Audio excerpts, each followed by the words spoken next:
Bueno, hola a todos, hola a todas. Bueno, mi nombre es Nadia Heredia, soy filósofa, trabajo en la Universidad Nacional del Comahue, vivo en Neuquén, en la Patagonia Argentina, y bueno, les doy la bienvenida a este sexto foro provincial de educación artística. El arte está haciendo desafíos actuales de la enseñanza y el aprendizaje artístico en la escuela. Y agradezco la invitación también a quienes organizaron esta actividad, que es la modalidad de educación artística del Ministerio de Educación de la provincia de Tucumán, y especialmente a los profes que me tuvieron en cuenta para compartirles esta conversación respecto de bueno, la educación y sus nexos con la filosofía de la liberación.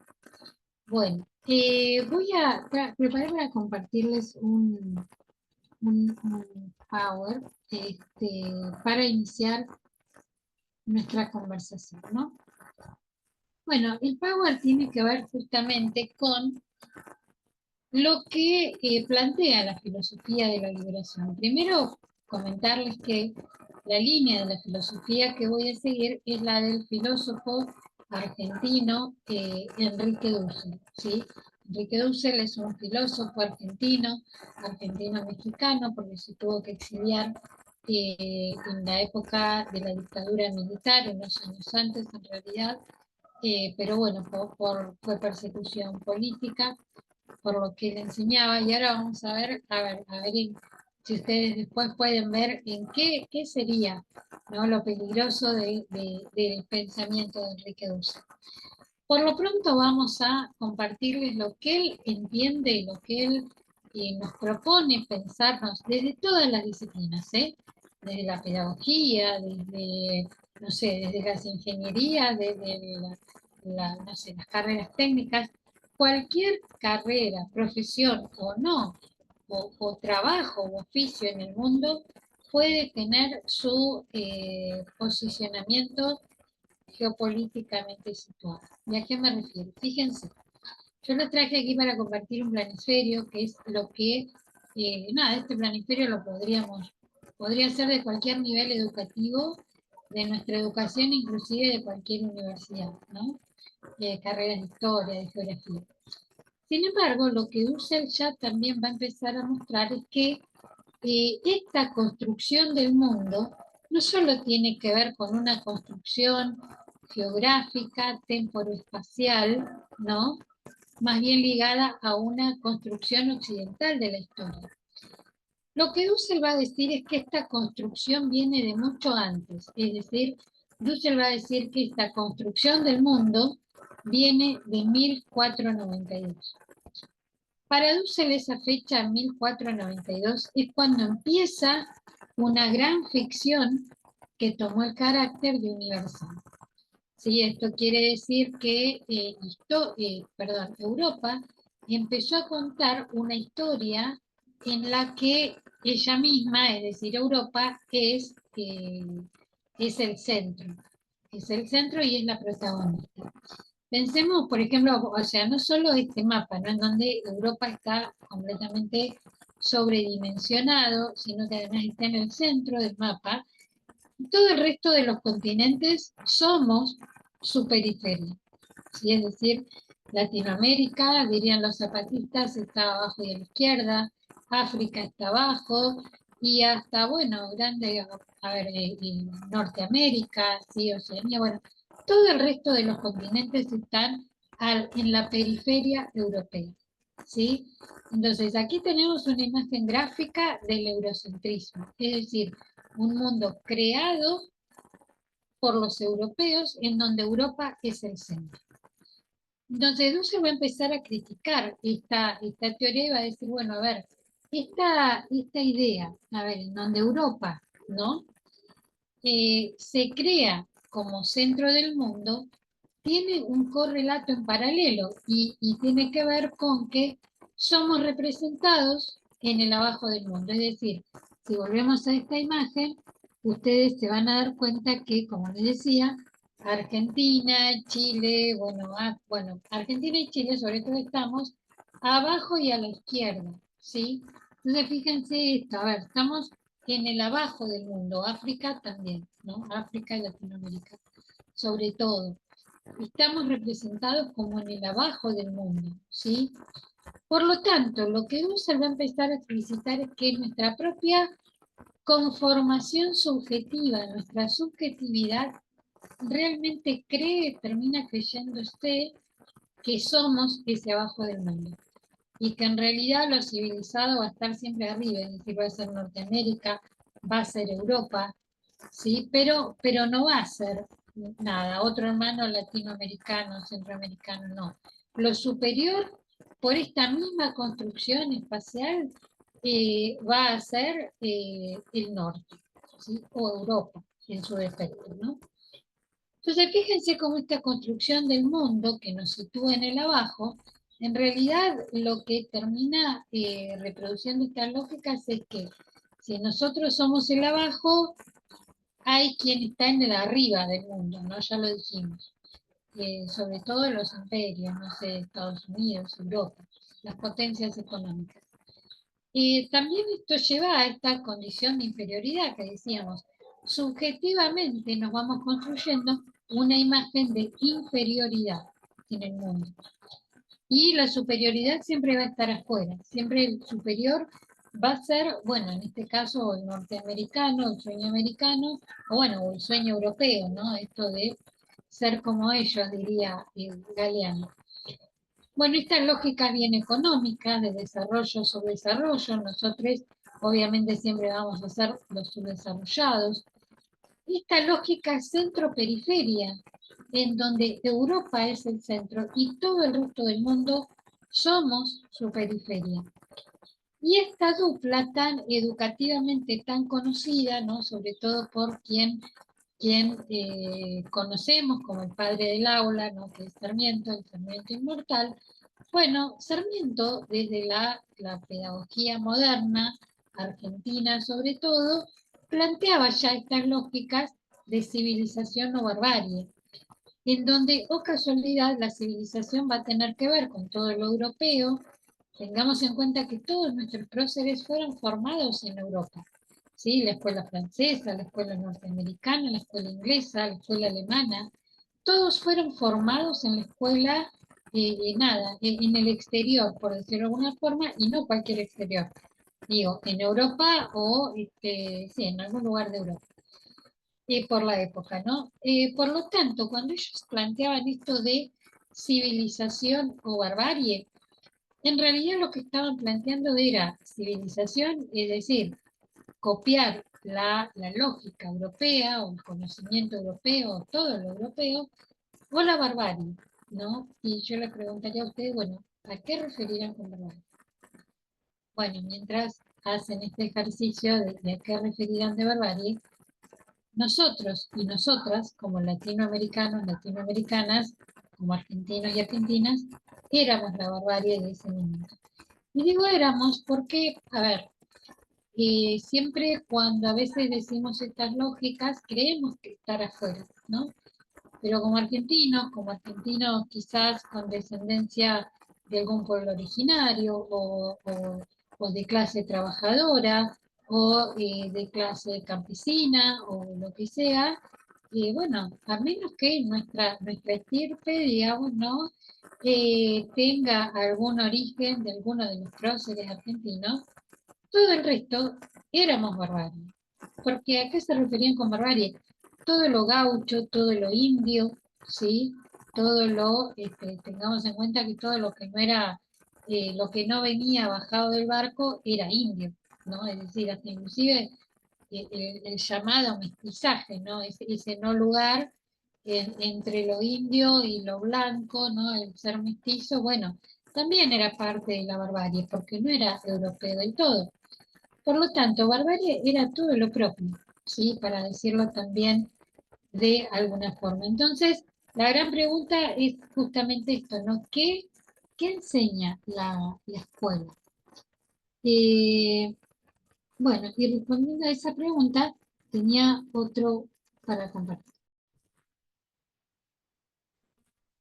Aquí les voy a compartir, por ejemplo, una imagen, ¿no? Respecto de esta pregunta, ¿qué enseña la escuela?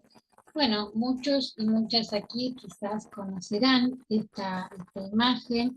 Ahora voy a ver si la puedo agrandar un poquito para que podamos apreciarlo mejor. Bueno, esta es una tapa de revista, ¿no? El anteojito, que era una revista infantil, ¿no? Entonces, fíjense, esta era la revista, dice, más completa, ¿no? Dice, la magna empresa de Colón, va a decir, anteojito, ¿no? Suplemento dedicado al descubridor de América. Entonces, fíjense que habíamos terminado esta pregunta respecto de qué enseña la escuela. Bueno, la escuela enseña algo así, ¿no? La escuela enseña eh, que Colón descubrió América. Fíjense inclusive cómo la imagen, cuando la empezamos a analizar en estas lógicas, es hasta violenta. ¿Y en qué sentido digo que esta imagen es violenta? Porque fíjense cómo está, supuestamente son niños, ¿no? El anteojito niño, la indiecita, como decían adentro, eran los indiecitos y eran, no sé, los descubridores, ¿no? Todo así como en un tono muy amigable. Fíjense que, nada, esto, a ver, eh, cómo está dibujada América, ¿no? Porque supuestamente Anteojito es Europa y la Indecita sería América. Bueno, América está, primero eso, ¿no? Como una India, como la llamaría el propio Colón a las Indias, básicamente porque estaba perdido. Él creía que había llegado a la India y no al territorio del sur, que luego llamaron latinoamericano, ¿no? Pero eh, él estaba convencido que había llegado a la India, ¿no? Por eso un poco perdido en el mapa, ¿no? Pero digo, fíjense cómo la indecita, como lo refleja Anteojito, tomando todos estos datos históricos mal contados. eh, bueno, la indecita tiene plumas, la indecita está casi desnuda, aunque es una niña, está completamente sexualizada, ¿no? Digamos, porque está casi en una pose seductora, no hasta sumisa, se toca los labios con un dedo, es decir, y el anteojito, ¿no? Como abalanzándose sobre esta niña América, esta niña indecita América, supuestamente, ¿no? Con un halo de ternura, bondad, de una flor. Sin embargo, bueno, sabemos por los relatos que esta historia, eh, lejos de ser amigable, ¿no? Lejos de ser eh, tan tierna, fue una historia realmente violenta, ¿no? Sin embargo, a lo que íbamos, que nada de esto nos cuenta la historia. Fíjense, voy a compartirles otra imagen, ¿no? Otra imagen y que tiene que ver con esta otra, un 12 de octubre, dice, ¿no? Esto lo saqué de Google poniendo 12 de octubre, imágenes infantiles. Fíjense esta otra imagen, ¿no? Vienen los coloncitos, ¿no? Colón y su ejército, los de la María, la Niña, la Pinta, ¿no? Los tres barcos, la Paloma Blanca de la Paz. Sin embargo, los Colón y sus amigos todos vienen con armas en las manos, ¿no? Todos vienen con armas en las manos, todos vienen sonrientes, y en realidad lo que hay de este lado de un 12 de octubre somos nosotros, es decir, si ustedes están viendo esta pantalla el día de mañana, ¿no? La pregunta es, ¿quién está del otro lado de la llegada de Colón? Y del otro lado de la llegada de Colón estamos nosotros y nosotras, ¿sí? Los latinoamericanos, los argentinos, los tucumanos, los sanluiseños, cordobeses, los neuquinos, estamos todos y todas de este lado, ¿no? Entonces, sabemos que esa llegada no fue ni tan amistosa, ni tan feliz, sabemos que fue cruel, que fue violenta y que hoy en día inclusive se llama al 12 de octubre como eh, eh, el primer genocidio, ¿no?, de la historia europea, fue en 1492, ¿sí? Eh, por lo menos el primero de Latinoamérica vivido en términos tales, ¿no? ¿Y a qué me refiero con esto? Me refiero justamente, va a decir Dussel, es 1492 cuando nace este discurso en donde pareciera que hay una sola cultura, un solo lenguaje, un solo conocimiento válido, un solo conocimiento científico que es el europeo. En este sentido, yo siempre comparto en mis clases como para explicitar estas lógicas coloniales, educativamente coloniales inclusive, que es, por ejemplo, pensar en los monumentos históricos como las conocidas como las ruinas, ¿no? De Machu Picchu en Perú, de Teotihuacán en México. Bueno, a ver, eso que en realidad son antiguas ciudades, no son restos de antiguas ciudades, completamente destruidas, completamente aniquilados sus habitantes, completamente no, porque a ver, nunca lograron, no, nunca han logrado los genocidios, las aniquilaciones, ¿no? Por lo menos no lo logran ni en la memoria ni en el discurso de los sobrevivientes, ¿no?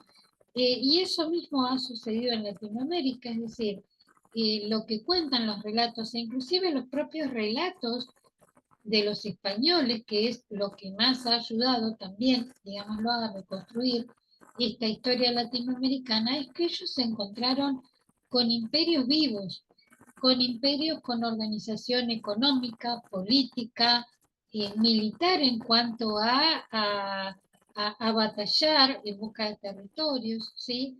Tampoco hay que tener esa imagen rusoniana, de Rousseau, ¿no? Del salvaje, dirían los modernos, como el buen salvaje, que antes eran, todos los pueblos originarios eran hermanos, compartían la riqueza, el territorio, su cultura. No, había imperios que también iban en busca de territorios, que ganaban territorios en base a batallas, no, que había guerras, que había violencia, etcétera. Sin embargo, lo que no había habido hasta 1492 era la imposición de una cultura sobre otro y que pretendiese tomar el carácter de universal. Esto sucede, va a decir Dussel, a partir de 1492, cuando Europa, en su llegada a América Latina, empieza con tres patas fundamentales para hacer luego en el siglo XVIII lo que ellos mismos se llaman a sí mismos como la cuna civilizatoria. ¿Y a qué me estoy refiriendo? Que es a partir de 1492 cuando empieza el saqueo económico a América Latina. América Latina, ¿qué le interesaba a Europa de América Latina? No su cultura, no su conocimiento ancestral, no su riqueza idiomática, no su riqueza, nada, digamos, en la física y en los conocimientos que las propias ciudades que conformaban los imperios latinoamericanos, como el Inca, el Azteca, el Maya, bueno, los de la zona andina, en fin, todos los imperios latinoamericanos no les interesaba saber qué conocimientos había detrás de sus grandes construcciones, digo lo mismo, de sus sabiduría guerrera, bélica, como quieran llamarlo. Eh, no le interesaba eso, le interesaba su riqueza económica, le interesaba el oro, la plata y el bronce. Y Latinoamérica en eso era de los lugares más ricos en oro, en plata, en bronce y en muchos otros materiales que, bueno, los pueblos originarios de aquí lo usaban hasta en lo diario en sus vestimentas, ¿no? La plata, las autoridades espirituales, el oro en las ceremonias y en cada momento significativo de las comunidades de los pueblos originarios, y fue lo primero que vieron, fueron el oro y la plata, ¿no? Justamente en los momentos en que eran recibidos. ¿no? Por las autoridades ancestrales de los pueblos originarios de aquel momento. Eh, Nada les importó, ni el buen recibimiento, ni la calidez, ni que les dieron, ni nada, ¿no? Un buen trato, un trato amigable, un trato hospitalario, podríamos decir, sino que, bueno, fueron por el oro, realmente lo que se dio, si se lo califica en términos de genocidio, es porque lo fue, porque hubo una eliminación sistemática de los pueblos originarios, datos que son realmente espeluznantes, ¿no? Como decir, bueno, a ver, el genocidio, una de sus características es la tortura, es la eliminación, ¿no? De toda una cultura, de toda una comunidad, un pueblo, y eso fue lo que sucedió, ¿no? Y en esas eliminaciones, bueno, se daban las historias que conocemos, ¿no? De desmembramientos públicos en las plazas para que el resto de los indios y las indias aprendan, se sometan, dejen de luchar, las torturas que les cortaban la lengua, las orejas, para que no escuchen, los miembros, ¿no? Para que, bueno, justamente todo para mostrar poder y dominar, que no se levanten ni mujeres ni jóvenes. Los ancianos eran los primeros que eliminaban, no los primeros que mataban, y a los jóvenes, para luego esclavizar mujeres y niños, ¿no? Entonces, hay las teorías decoloniales, tienen una teoría muy fuerte que a veces pasa desapercibida, y es que justamente la colonialidad es aún una herida abierta, justamente por todo esto, ¿no? Es una herida abierta porque América Latina como continente fue violado, fue abusado, y de ese hijo mestizo, ¿no? Que somos la gran mayoría, ¿no? Pero tampoco tanto, porque es fuerte aún la raíz originaria que muchos y muchas portamos en nuestras propias sangre, eh, además, ¿no? De la derramada. Eh, por lo tanto, nada, el sentir latinoamericano tiene esta herida aún abierta, ¿no? La herida ancestral de nuestra propia intento de eliminación, de nuestro propio historia abusiva, ¿no? Abusiva y violenta por parte de Europa. Entonces, fíjense, hasta si lo pensamos en términos psicológicos, esto es bastante fuerte, ¿no? Tomar conciencia que nuestro origen como continente fue por la violencia que ejerció el europeo en nuestro territorio. Y ahí viene esta segunda invitación de la pedagógica de la liberación, que tiene que ver con empezar a sentirnos ese sujeto oprimido, empezar a sentirnos ese sujeto que necesita su propia liberación.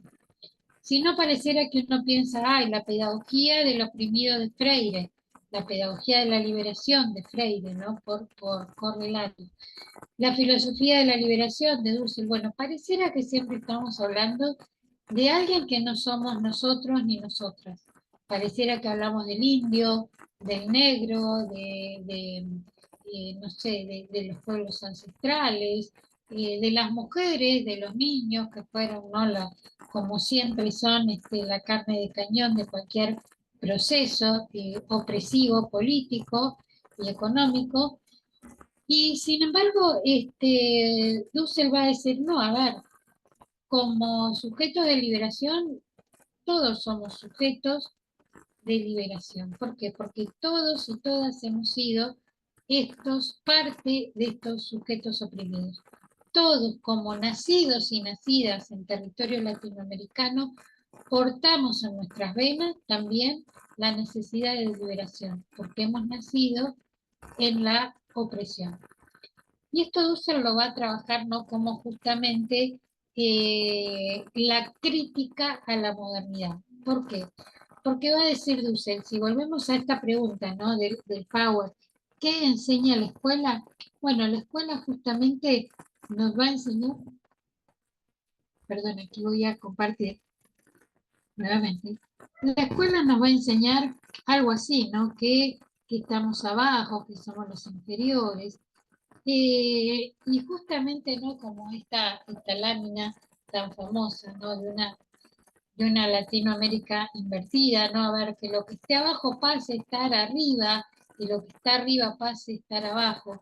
Fíjense, si pensamos en esta imagen nomás, en este planisferio, y lo invertimos, nada, todo lo que está abajo inmediatamente pasa a estar abierto, y en realidad lo que Uso va a decir y lo que las teorías de la decolonialidad van también a recuperar, como esta propia imagen, si el mundo es redondo, ¿no? ¿Por qué arbitrariamente se construyó un abajo y un arriba, donde, oh casualidad, las periferias oprimidas, política, económica y culturalmente, siempre estamos abajo, ¿no? ¿Por qué no empezar a pensar una geopolítica, una territorialidad en la que, bueno, cuestionar al menos ese abajo y cuestionar sobre todo ese arriba, ¿no?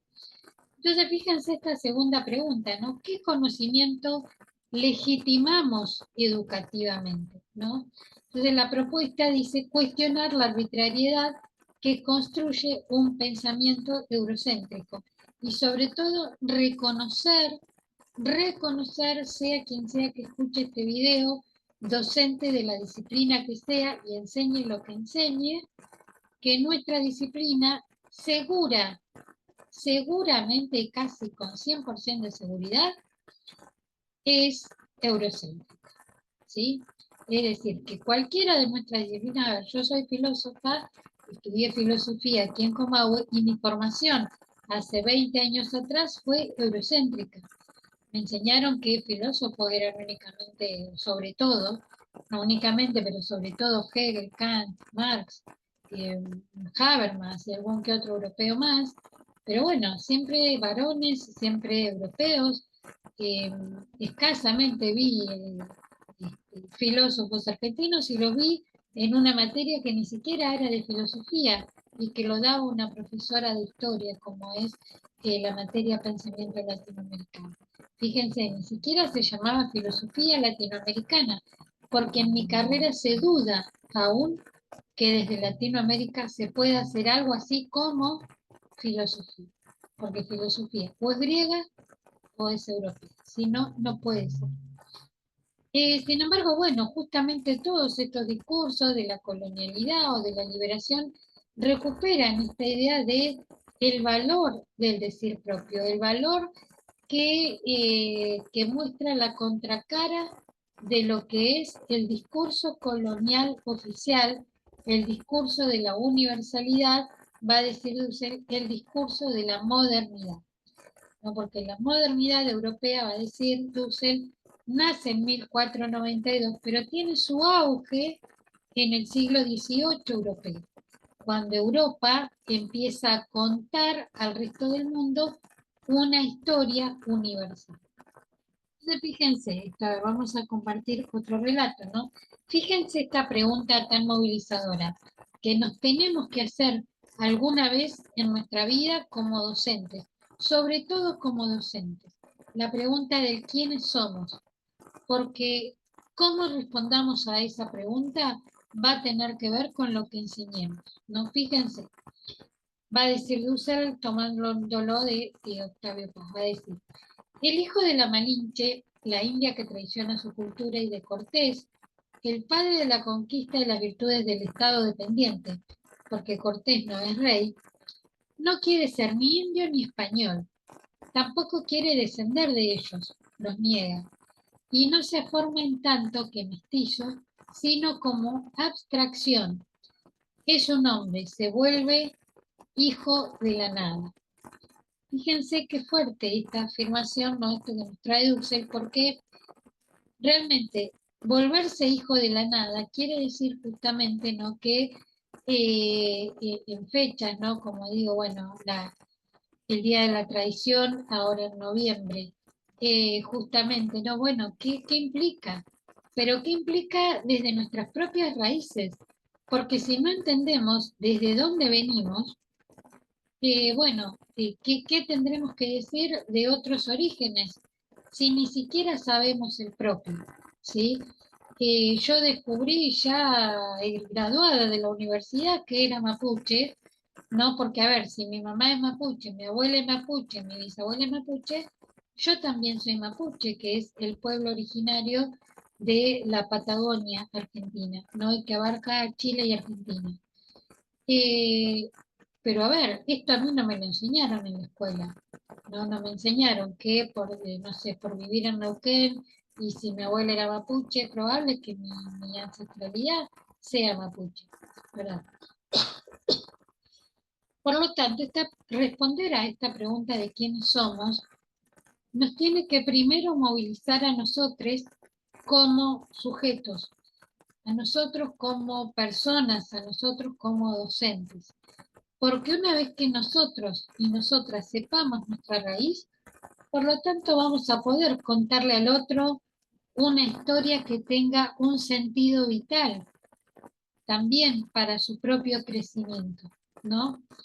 Y también desde el respeto de lo que el otro tenga para decirnos, porque seguramente quizás en esta movilidad también que siempre tuvo nuestro país, bueno, quizás también nos encontremos con un otro que quizás puede tener otro origen ancestral que no es el nuestro, del cual podemos aprender y del cual no necesariamente tenemos que reproducir esta lógica, que es esta lógica colonial europea, moderna, dirá Dussel, blanqueada, dirá otro autor que les voy a dejar como bibliografía, que es Michel Apple, perdón, eh, Michael Apple, porque es norteamericano, que tiene que ver con la blanquedad, ¿no? Esto de creernos que somos los blanqueados, ¿no? Cuando el otro es el negro, el otro es el indio, el otro es el inferior. Bueno, como docentes tenemos que tener mucho cuidado de reproducir esta lógica de exclusión. Y quiero que esto lo piensen también en las disciplinas artísticas, ¿no? ¿Qué implica que una disciplina artística sea eurocéntrica? Implica que va a valorar, por ejemplo, más todo lo europeo que lo latinoamericano. Implica que si hablamos de las danzas, quizás se va a primar un cuerpo esbelto al estilo europeo, que no es el cuerpo latinoamericano, que es más bien relleno, regordete, más bien petizo, más bien tiene otras características, muchas características, y no tiene una cuestión de una perfección esbelta que a veces, no sé, digo, se busca en un ballet folclórico cualquiera, ¿no? Como si nuestra idea del hermano latinoamericano tuviera que ver con una imagen hasta física corporal, ¿no? Que en Latinoamérica no portamos.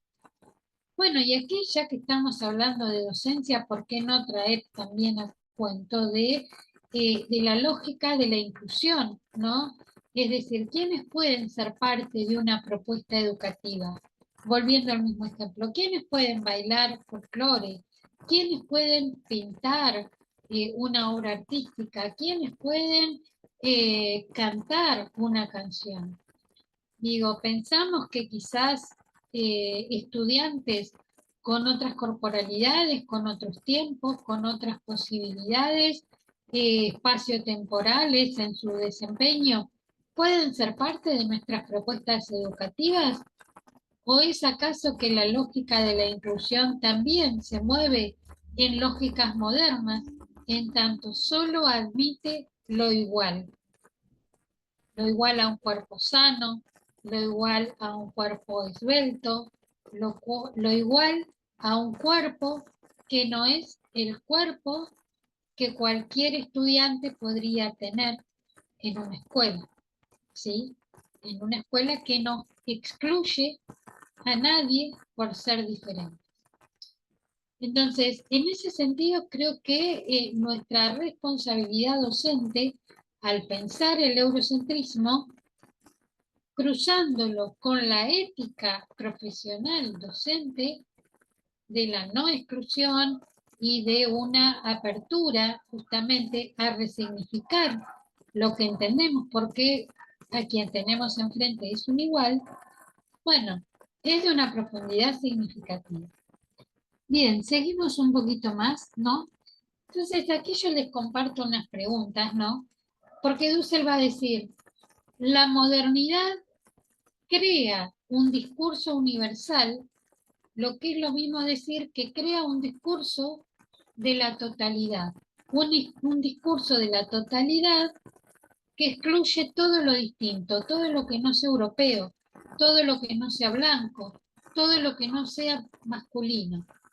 Y con esto también me refiero, pensemos las profes, ¿cuántas autoras mujeres vemos en nuestras carreras de formación?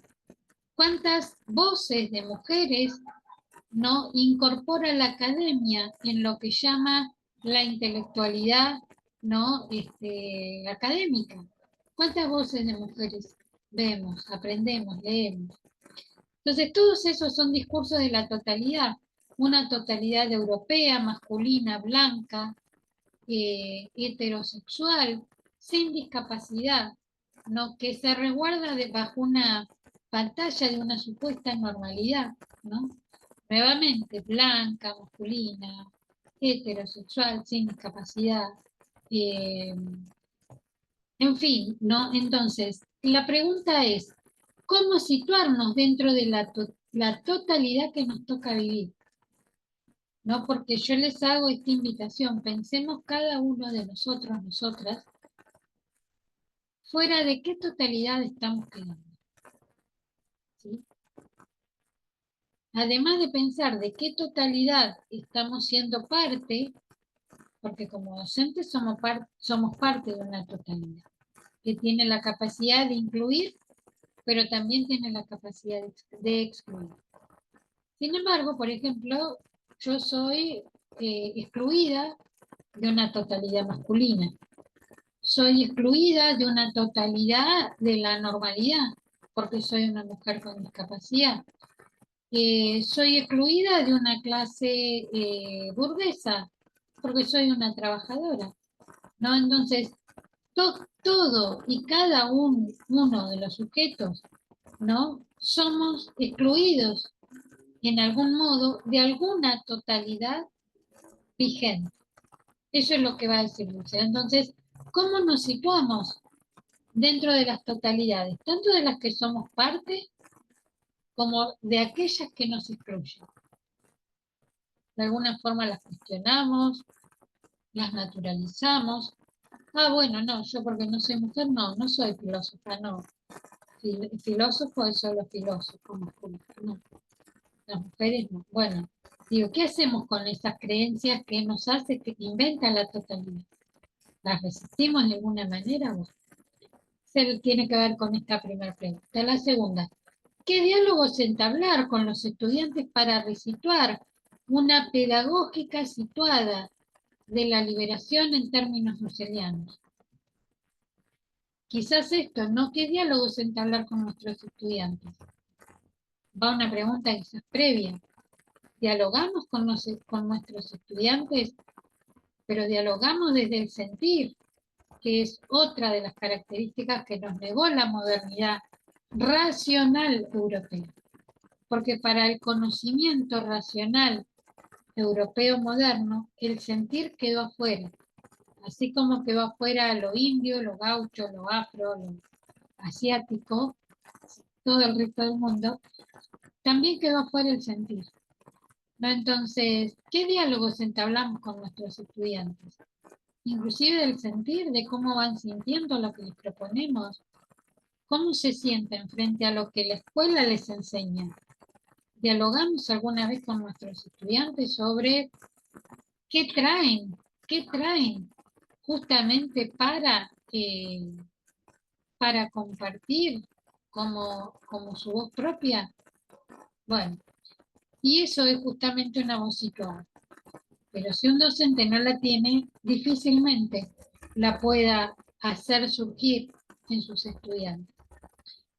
Entonces, ¿qué cuestionamientos podríamos, la tercera pregunta, ¿no?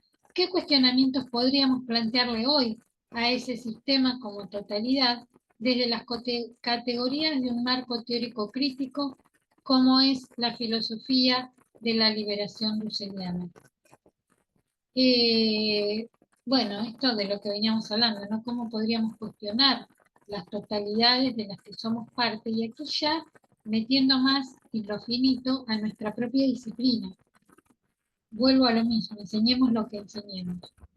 Si es música, bueno, ¿qué cuestionamientos podríamos plantearle a la música que enseñamos, ¿no? A nuestros propios programas educativos? ¿Qué cuestionamientos podríamos hacerle desde esta lógica? ¿Qué lugar tiene el conocimiento de lo propio en nuestras currículas? ¿O seguimos enseñando solo lo que es importante para Europa? ¿Qué es importante para el norte argentino? ¿Qué es importante para Tucumán, Salta, Jujuy, San Luis, Misiones, no sé, Neuquén? Estamos enseñando situadamente, geopolíticamente situado nuestro conocimiento. ¿Es nuestro conocimiento un conocimiento de liberación? ¿O es nuestra enseñanza una enseñanza de reproducción de lo mismo? Bueno, creo que lo dicho hasta acá es justamente lo que nos quiere, a ver, nos invita justamente eh, a pensarnos, a repensarnos como docentes en nuestra práctica educativa. Creo que la pedagógica de la liberación nos puede ser una guía justamente, no para reproducir discursos ajenos, sino para que pensar una educación crítica sea y una educación de liberación sea pensar una voz propia dentro de los discursos pedagógicos que hemos aprendido, perdón. Creo que cada quien en su formación ya tiene mucha información de lo ajeno, de lo que es de afuera, de lo europeo. Sobre todo, seguramente, van a tener mucha información de lo que es importante para Europa. La invitación desde esta propuesta, de esta clase, de estos textos que les voy a compartir para que acompañen la clase, justamente tienen que ver con pensarnos como protagonistas de una educación para la transformación, ¿no? Si algo tiene que ver la liberación y esto que se aduce Freire, ¿no? En la pedagogía del oprimido, pensar la educación como un acto político tiene que ver con sentirnos parte de lo político como lo público, no lo político como lo que es comunitario. Por lo tanto, como actores políticos, como docentes, tenemos nuestras propias voces a la hora de enseñar. Por lo tanto, un discurso situado tiene que ver con poder vernos en el mundo, ver nuestro lugar, ver las riquezas de nuestro lugar, la riqueza de nuestra propia ancestralidad. Y si no es nuestra propia ancestralidad como sujetos, como personas, la ancestralidad de los territorios en los que somos parte. Porque les puedo asegurar que enseñando únicamente eso, van a estar enseñando algo nuevo, algo que la escuela, que la secundaria y que muchas veces hasta las universidades nunca nos enseñan, que son las historias propias, las historias de nuestros propios territorios. Entonces, a mí me gustaría cerrar con una canción bueno, para quienes son más jóvenes seguro la conocerán, pero a mí realmente me conmueve esta canción. Quisiera dejárselas como cierre de esta presentación y bueno, y agradecerles infinitamente nuevamente la oportunidad de participar en estas jornadas.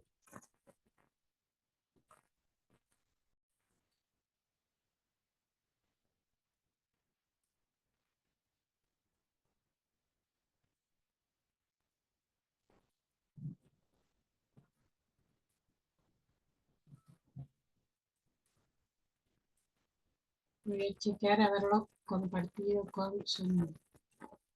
Perdón, pero es que a veces me pasa en la vida real. Y quiero ver si acá, no hay una acá. ¿Sí?